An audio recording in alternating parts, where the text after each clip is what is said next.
Nggak tahu ya, saya pikir saya ngerasa di satu kantor cukup sih, maksudnya saya bukan menutup kemungkinan terhadap saya belajar sih, maksudnya dari mungkin kayak dari Pak Tan gitu, saya belajar banyak gitu, walaupun saya nggak kerja di Pak Tan gitu ya. Cuman setelah 6 tahun di Mas Ang tuh saya nggak ngerasa harus ke kantor B, ke kantor C gitu, enggak sih. Saya ngerasa bahwa inilah perjalanan saya selesai di sini, saya mau buka lembaran baru sebagai saya sendiri gitu, walaupun waktu itu barengan gitu ya, kayak gitu sih. Jadi nggak kepikiran sih, maksudnya nyari bukan menutup ya, tapi nggak kepikiran buat di kerja di kantor yang lain buat ilmu, karena mungkin pada akhirnya ilmunya juga bisa didapat nggak harus sebagai karyawan kantor itu gitu loh. Itu mungkin satu. Terus yang kedua, kalau kalau saya lihat sih mungkin Mas Anggi juga sangat terpengaruh pada Ando ya, mungkin teman-teman juga pasti tahu gitu. Jadi kalau pernah ke Jepang, ke karyanya Tado Ando memang sangat beda sih, bagaimana dia memikirkan orang mau masuk bangunan tuh lewat mana itu, terus dibelokin dulu ke sana gitu, terus nanti ke sini, terus baru masuk gitu. Mungkin beda sama karyanya Kengo Kuma atau let's say Sana lah. Begitu masuk tuh ya udah pintunya itu udah kelihatan, masuk lewat situ gitu. Jadi nggak ada kejutan ruang, nggak ada wah ini harus kesini dulu belok, nanti ada air, nanti gelap, nanti terang, oh baru nemu gitu museumnya. Nah saya melihat faktor itu yang kuat sekali di Mas Aang gitu, dan tentunya itu perjalanan dia ke banyak tempat gitu kan. Jadi seorang arsitek memang menurut saya memang perjalanan ke beberapa karya yang bagus memang perlu sih. Jadi bagaimana merasakan, bagaimana sebetulnya orang kalau ke Kopi Mania, kalau udah pernah kan nggak masuk lewat kaca sih, dulu dibelokin dulu ke sana, ngapain sih dibelokin, ngabisin space itu, belok lagi ke sana gitu baru masuk gitu. Jadi sekecil itu pun masih coba diolah gitu. Jadi yang saya pertama belajar dari Mas Anggi prinsip-prinsip itu, jadi bahwa orang walaupun apapun itu ya, nggak harus museum gitu ya, maksudnya galeri ataupun rumah tinggal pun kayak gitu. Jadi orang dari sini ke sana naik tram dulu ke atas, oh baru nemu pintunya gitu. Jadi kayak pengalaman ruang dia sebagai seseorang yang datang ke bangunan itu tuh sangat dipikirkan dengan baik gitu. Itu satu. Terus yang kedua, pengalaman ruang yang begitu nyampe tuh ngapain sih, lihat apa gitu loh. Gini tuh, oh ternyata ada ini gitu, di luar nggak kelihatan, terus oh ternyata tinggi ya, di luar kayak pendek gitu, terus oh ternyata pendek padahal kayak tinggi, jadi ternyata gelap padahal terang gitu. Jadi kayak gitu-gitu tuh ya belajar banyaknya ya dari Mas Aang sih sebenarnya. Itu ya hasilnya kayak gitu sebetulnya gitu, walaupun mungkin banyak hal yang bungkusnya banyak kayak beton, bungkusnya kan selalu itu aja, merasa didikte nggak sih Pak? kayu sama apa, sama itu Sama kredonya ya membekas sih, karena diajakinnya ya ke situ. Ya diajakinnya ke Ando, iya diajakinnya ke Ando. Jadi iya betul. Kalau di kantor Mas Aang diajakinnya ya ke bangunan-bangunan yang Mas Aang suka. Jadi mungkin dulu memang langsung ya iya, pendidikannya. iya dulu pendidikannya biar satu visi di kantornya kan mungkin. Memudahkan juga buat masalah. Iya, itu loh kayak di situ gitu kan. Cuman ya lama-kelamaan iya ya, maksudnya kalau berarsitektur tuh sebenarnya seru gitu, kayak gitu gitu. Walaupun saya sendiri masih jauh dari itu. Dan kayak kemarin saya ke karyanya Zumthor yang Vals itu sangat bagus sekali. Jadi kayak nemu keseruan baru sih sebetulnya, bahwa Zumthor itu tukang kayu ya dulunya, carpenter doang loh, dia nggak sekolah apa-apa. Jadi maksudnya D3 kalau nggak salah politeknik gitu ya. Jadi tapi bagaimana cara dia serius terhadap ketukangan gitu ya, dia menjadikan dia seorang arsitek yang sangat hebat gitu. Jadi si thermal bath itu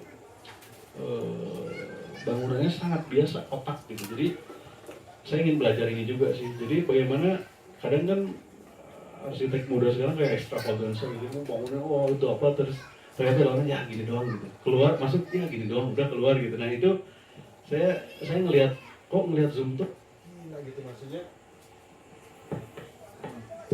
maksudnya kok dari luar kotak doang, pas masuk kok seru gitu loh, ada naik turun, ada atau ada skylight, ada apa, nah kayak gitu saya lagi maksudnya seru sekali gitu kayak gitu, bahwa sebenarnya arsitektur tuh nggak perlu dari luar, mungkin cukup sederhana gitu, cukup apa namanya, kayak tenang gitu loh, tenang, ternyata dalam itu banyak sekali yang kayak labirin yang bisa dieksplor gitu loh. Itu yang yang itu sih yang penting menurut saya gitu dalam arsitektur saya ke depan nanti seperti itu gitu. Terus tadi apa lagi ya? Ada nggak sesuatu yang sebenarnya dikejar pas waktu bekerja tapi ternyata nggak didapetin di Oh, manajemen sih mungkin ya. Itu sih PR semua arsitek menurut saya. Jadi manajemen waktu, manajemen project itu, karena kantor-kantor butik, kantor mungkin kayak Mas Ang, Mas Yuri, siapapun, dia kan basicnya nggak ada orang manajemen di tubuhnya ya. Jadi ada kantor yang katanya ya, saya juga baru yang cukup baik dalam memanage itu tuh adalah PAI gitu kan. Jadi dia begitu proyek A datang, oke, proyek A datang itu dia luas 1000 meter persegi let's say, terus apa namanya, tanahnya di mana, langsung bisa didefinisikan. Oke, 1000 meter persegi, kepala proyeknya si A, terus nanti junior arsiteknya si B, ininya si C, lalu timnya DEF gitu. Ini akan selesai dalam 60 hari kalender, fee-nya sekian. Itu saya nggak belajar itu gitu di, dan ternyata itu penting sekali setelah punya kantor sendiri gitu. Bagaimana mengatur orang, si A ngerjain apa, si B ngerjain apa, si C ngerjain apa, terus bagaimana manajemen waktu, bagaimana manajemen, maksudnya oke, kalau misalkan udah lebih dari 60 hari kita rugi nih, fee kita kurang gitu. Nah kayak gitu tuh nggak ada gitu. Waktu kuliah juga mungkin nggak ada gitu. Jadi bagaimana sebenarnya cara self branding kayak apa gitu, kayak kita sebenarnya yang membedakan saya dengan arsitek lain apa sih gitu, itu juga saya nggak dapet. Jadi lebih ke hal-hal yang sifatnya manajemen sih, jadi lebih memanage waktu, memanage orang, memanage uang gitu, tentang ini fee sekian tuh sebenarnya overhead berapa, terus yang gaji karyawan berapa, ini berapa tuh, itu penting buat orang yang akan start sebuah biro gitu. Itu ya saya nggak dapat di Mas Aang gitu. Sama satu lagi sih sebetulnya kalau soal yang nanya tuh lembur, karena saya udah sangat dulu di ya 5 tahun lah sebelum nikah tuh pokoknya ya lembur tiap hari tuh jam 2 gitu, jam 1 pulang tuh. Saya kayak punya cita-cita gitu, saya punya kantor, saya nggak mau lah gitu punya kantor kayak gitu. Maunya ya wajar-wajar lah, jam 8, jam 9 pulang gitu, jam kalau bisa tiap hari jam 7. Nah itu saya coba terapin di kantor saya sih sekarang, dan itu ternyata berjalan lumayan bagus gitu, bisa gitu loh, dengan walaupun mungkin kayak dipencet-pencet ini, wah, kalau lu mau pulang cepet berarti ini harus beres. Jadi kayak tetap time frame-nya kita yang atur gitu. Jadi kayak gitu sih mungkin itu yang harus saya belajar banyak lagi ke banyak orang gitu, ke banyak senior gitu. Udah cukup kita. Next. Silakan. Perkenalkan diri. Assalamualaikum, saya Aska dari UPJ. Jadi sebenarnya sih pertanyaannya mirip ya sama tadi Mas Tirta, tapi nggak apa-apa saya ulang aja. Jadi yang tadi kita tahu Mas Yoga ini itu 6 tahun di Mas Aang. Nah, setelah keluar itu mungkin ada bayang-bayang dari Mas Aang gitu, ada sesuatu yang bekas yang akhirnya dipakai sampai sekarang, prinsip-prinsipnya, atau mungkin jalannya Mas Aang yang mungkin diambil sama Mas Yoga sampai sekarang. Nah itu mungkin yang saya ingin tanyakan mirip juga, apa sih yang diambil tuh sampai sekarang. Dan yang kedua itu setelah keluar dari Mas Aang itu, dari biro dan membangun biro baru, itu pasti ketemu jalan sendiri atau prinsip sendiri. Nah itu yang sudah ketemu tuh yang mau digali itu sekarang tuh seperti apa? Mirip ya. Ya mirip-mirip sih. Ya yang tadi ya. Tapi gue tambahin nih. Iya. Enggak, saya langsung aja present. Di dalam gini aja saya tanya deh, yoga ketakutannya apa? Gitu. Ketakutan apa? Lu takutnya apa sih? Enggak gitu. Ya, mungkin bukan soal yang sifatnya more spiritual, tapi dalam arsitektur ketakutannya apa sih? Iya. Sebenarnya gini sih, kalau jadi udah punya kantor sendiri itu pasti ketakutannya adalah sustain sih, maksudnya kantor gua tuh bakalan berjalan terus, membesar atau malah mengecil gitu, kita nggak pernah tahu kan, maksudnya orang ada proyek kah atau enggak kah, itu mungkin ketakutan semua arsitek sih menurut saya. Jadi kayak saya sendiri ngerasa bahwa saya harus punya tabungan sekian buat hidup dengan anak kantor saya 6 orang gitu. Saya bersama saya 7 orang gitu. Jadi kayak harus punya spend sekian buat hidup setahun gitu. Jadi istilahnya setahun nggak punya project, oke kita bisa masih running kantor ini dengan baik gitu. Jadi lebih ke manajemen lagi-lagi sih. Maksudnya kayak gimana sih ngejual konsep baru tentang yoga itu sebenarnya seperti apa gitu, biar orang ada datang lagi kayak. Kalau ketakutan tentang apa ya, nggak ada sih, kayak mungkin beberapa karya yang gagal ada sih pasti, dan itu maksudnya semua arsitek pernah mengalami itu gitu. Dan mungkin ya kayak tadi yang di foto yang bagus-bagus itu ternyata yang enggaknya juga sebenarnya banyak, hidden projectnya juga banyak, itu pasti sih. Karena memang menurut saya keberhasilan sebuah project itu faktornya nggak hanya arsitek sih gitu. Jadi banyak hal, arsitek nomor 1, 2 klien, 3 kontraktor gitu, 4 mungkin udah proyek gede lagi, ada MK, ada ME struktur. Jadi keberhasilan sebuah proyek itu ditentuin banyak hal gitu. Nah itu ada beberapa proyek yang failed-nya dari klien gitu, ternyata kliennya oke, ternyata sudah gini-gini, ternyata di tengah kok kayaknya nggak bagus ini. Jadi saya sudah 2 kali ngirim surat ke klien bahwa kita tidak mengakui karya itu sebagai karya kita ya, pada akhirnya. Karena memang ya maksudnya modern terus taunya ada balkon klasik gitu kan, udahlah, maksudnya udah nggak satu visi gitu, udah beda gitu. Maksudnya dari awal kok wah saya modern, saya suka gini-gini, tapi mungkin dia membohongi diri dia sendiri gitu ya, klien saya ini mungkin gitu ya. Jadi pas awal kayaknya ini gitu, pilihan marmernya yang sederhana, simple gitu, kayak gitu. Terakhir tuh kayaknya kayak berubah dan proyeknya proyek gede gitu, maksudnya proyek hotel. Jadi memang kayaknya perlu statement yang jelas bahwa ya ini proyek ini udah di luar dari perencanaan kita gitu, dan itu jelas bahwa apapun nanti suatu saat ada masalah dan lain itu di luar tanggung jawab kita gitu. Kredensial Ya, kayak gitu. luar biasa. Jadi itu sebenarnya pertanyaan yang ketakutan itu sebenarnya yang dikasih sama Gustav Jung. Kalau misalnya itu ada buku gak judulnya Collective Unconscious, kalau kita bisa melewati ketakutan itu kita bisa transform gitu. Kayak gitu. Jadi manajemen sama kredensial tadi ya. Jadi jawabannya itu. Oke, ada lagi? Jadi sebelum kita tutup, satu pertanyaan lagi, ada lagi nggak? Bung Akbar terakhir ya, habis itu kita tutup, saya kasih interpretasi terakhirnya. Silakan, langsung aja Bang. Ya. Perkenalkan, saya Akbar Nusifah dari Atma Jaya Jogja. Mungkin pertanyaannya lebih ke desain ya Mas. Jadi bagaimana sih Mas Yoga melihat aspek disabilitas di setiap rancangannya? Karena kan menurut saya aspek disabilitas. Karena menurut saya kan aspek disabilitas sama aspek yang ini masih cukup jauh gitu loh, gapnya antara user normal sama user disabilitas. Nah, menurut Mas Yoga sendiri gimana melihat aspek di setiap rancangan?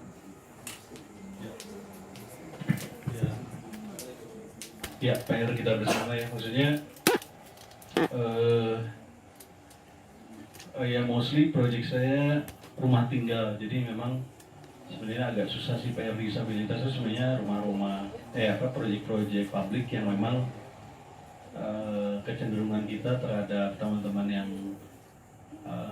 difabel tuh harus tinggi gitu. Nah, kita lagi nyoba yang di project tim ini, Taman Ismail Marzuki ini, bagaimana kita buat rem, tapi nggak tahu itu working well atau enggak ya, belum tahu sih. Karena memang kan kayaknya harus ngundang apa namanya kayak yang pakai wheelchair gitu ya, terus yang undang yang apa namanya pakai ini gitu, apakah itu berfungsi dengan baik atau enggak gitu. Jadi kita bikin rem dari lantai 2 ke lantai 4 gitu, panjang sekali gitu. Dan itu derajatnya udah sesuai, cuman kayak misalkan sebetulnya apa namanya ketentuan-ketentuan lain yang kita belum tahu gitu, maksudnya harus undang mereka sih sebetulnya buat masukan yang lebih detail gitu. Itu kita coba di proyek-proyek yang publik yang sepertinya sekarang batasannya udah harus nggak ada gitu loh, yang orang biasa sama orang difabel itu sebenarnya harus nggak ada gitu. Lift juga apa gitu semua, WC gitu. Jadi kayak gitu-gitu kita coba di proyek-proyek yang publik, kita coba berpihak ke mereka gitu. Itu sih lagi dicobain sih, semoga berhasil sih di proyek yang ini gitu.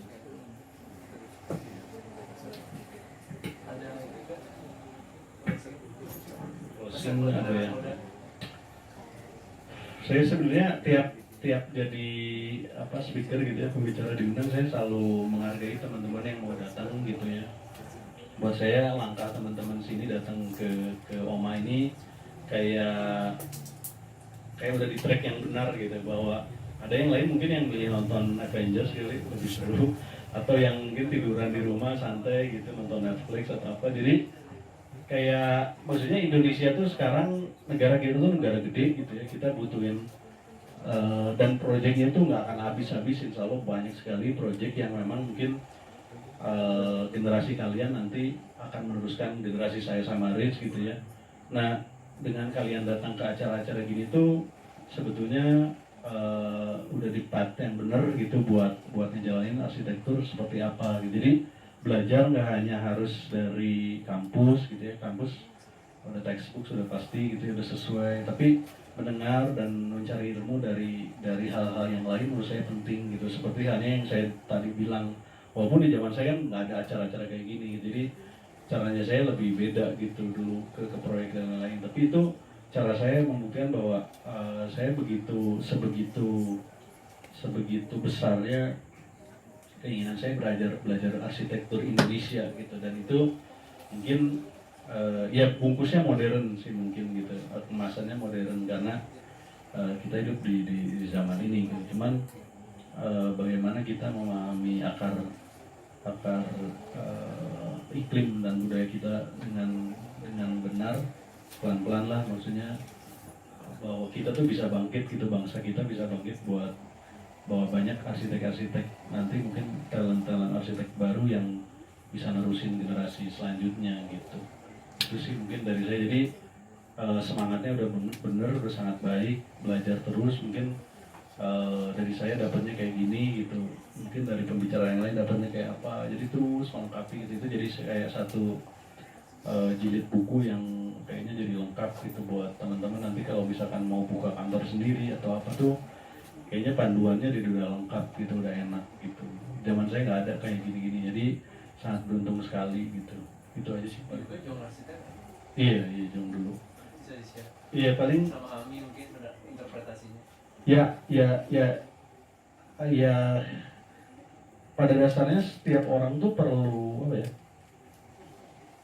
curhat gitu ya, perlu sharing apa-apa. Sebenarnya kayak Ami, Jong dulu tuh awalnya ya kayak ngumpul yuk gitu, gue mau gini. Jadi ini kayak kegelisahan, gue poin gue gini. Jadi awalnya dari kayak gitu ngumpul pelan-pelan, jadi kayak berteman, membanyak dan apa namanya itu jadi kayak ya ini penting nih keluar dari itu sistem ini penting. Jadi saya tuh punya project, diundang 3 arsitek. Saya ada Ginanjar yang tadi saya bilang teman baik saya dari kuliah, sama Andi Pratama senior saya di Andra Matin. Jadi ada proyek hotel di di Bandung begitu ya, kita di tender pas masuk, ini dua orang yang saya kenal gitu loh. Terus pada akhirnya kita mau dipilih nih, gimana caranya memilih 3 arsitek itu dengan cara yang se-fair mungkin gitu. Nah maksud saya kalau kita sering berkumpul kayak gini tuh, kita bisa bersepakat sih bahwa sama si owner bahwa yang dipilih itu harus desain terbaik gitu, bukan dari fee yang terendah. Jadi kita bersepakat bertiga itu karena kita sering ngumpul bahwa kita sepakat oke, fee-nya sekian, si A sekian, si B sekian, sama semua gitu. Jadi klien tuh milihnya dari desain, bukan dari jasanya yang termurah gitu. Nah itu kalau kita sering ngumpul mungkin kayak kita sendiri keluar ke klien tuh kompak gitu loh, nggak bisa dibohongin sama klien dan lain-lain. Dan itu tuh kayak ngumpul ketemu tuh kayak sharing tuh kayak sisi lain dari ilmu yang dari sudut pandang yang berbeda gitu. Kayak saya sering ketemu sama Riri gitu dulu, ya sudut pandang Riri tentang rumah tinggal kayak gini gitu. Oh ya beda, tapi menurut saya memperkaya gitu. Terus Dani menurut Dani rumah tinggal kayak gini, ya beda sama saya gitu, tapi oh bisa juga dan ide lo gitu. Jadi kayak sebetulnya kayak gitu-gitu. Rafael mungkin yang teman-teman seangkatan saya, Riri, Rafael, Min tuh Rangga sama itu gitu. Terus ya sekarang juga kita bikin ada Amal-Lama tuh lulusannya Andra Martin ngumpul, karena sering ngumpul terus ya bikin lah forum Amal-Lama gitu, bikin pameran, bikin apa. Jadi ya pada akhirnya tuh sesama teman tuh nggak bersaing sih gitu. Jadi nggak usah ketakutan kekurangan klien sih, menurut saya kekurangan project gitu. Jadi setiap orang pasti udah ada punya porsinya masing-masing yang beda-beda gitu. Jadi ketika kita bersatu, arsitek yang lebih bersatu kayaknya lebih kompak tuh, lebih kuat gitu image kita di depan klien gitu. Jadi ya fungsinya ngobrol-ngobrol itu kayak gini sih. Ya itu aja sih paling ya. Oke, terima kasih atas waktunya hari ini. Saya tutup dengan kesimpulannya. Saya tadi senang banget dapat Yoga bersedia menjawab sisi ketakutannya dia gitu. Karena dari situ kita bisa tahu bahwa itu wajar dialami dan saya sendiri juga mengalaminya. Jadi saya juga punya ketakutan buat supaya fair ya, karena udah terbuka. Ketakutan saya dan begitu anak didik saya kecewa sama saya. Jadi kalau itu kita bisa lewatin, kita bisa transform. Jadi tiap ketakutan sifatnya personal gitu ya. Nah, tapi dari kayak gitu sebenarnya kita tahu bahwa iklim kompetisi di arsitektur di Indonesia itu bisa di-build ya dengan semangat brotherhood gitu. Yang saya lihat poin pertama, jadi ada semacam persaudaraan lah seharusnya yang membebaskan seharusnya, bukan saling mengikat dan mendikte gitu. Habis itu saya lihat ada di sini ada ibaratnya kalau di dalam cerita wayang itu ada Bambang Ekalaya, ada Arjuna. Bambang Ekalaya itu dia berjarak sama gurunya gitu. Kalau Arjuna itu dekat gitu. Ini Yoga sama masalahnya itu kayak Arjuna sama Drona. Jadi Dronanya itu mengawal gitu sama Yoga. Meski pada akhirnya nanti akan menemukan dirinya sendiri, tapi di acknowledge gitu. Tapi ada Ekalaya yang punya jalan dan dia latihan panas sendiri gitu. Nah memang arsitek itu unik-unik gitu. Itu yang kedua. Yang ketiga, jadi kita belajar dari Yoga dan teman-temannya, tidak ada di situ Diki, ada Agit, ada Gigin, ada Andi Pratama, bahwa mereka semua itu punya satu kesamaan, militan, nggak manja, punya energi buat survive gitu tadi ya. Jadi menurut saya di sini menutup kesimpulan kita hari ini, dan senang banget Yoga udah hadir di sini. Bukan kebetulan sih, maksudnya besok ada, minggu depan ada Dani sama TV saya di Andramati juga sih, nggak kebetulan, tapi karena memang bisanya tanggal segitu. Kalau saya baru tahu juga tadi Dani itu Andramati juga. Jadi what a coincidence gitu. Jadi Mas Aang influence-nya memang sangat besar gitu di arsitektur Indonesia. Nah, kita kasih tepuk tangan sekali lagi ke Yoga. Kita foto bareng dulu kayak biasa ya. Ada yang ke belakang, nggak, nanti geser sedikit. Yuk. Yuk maju masuk ke dalam ya. Kita foto dari situ bareng-bareng sama Yoga. Sebentar ya.